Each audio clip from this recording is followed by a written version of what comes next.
ఉంటే కరుముతూ ఉంటే అసలు కన్నెత్తి చూసావా నన్ను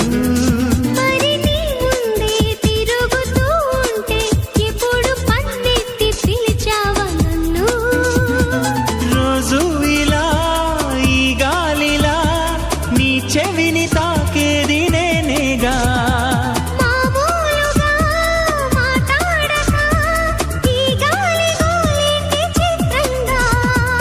కలుసుకో త్వరగా కలలు నిజమవగా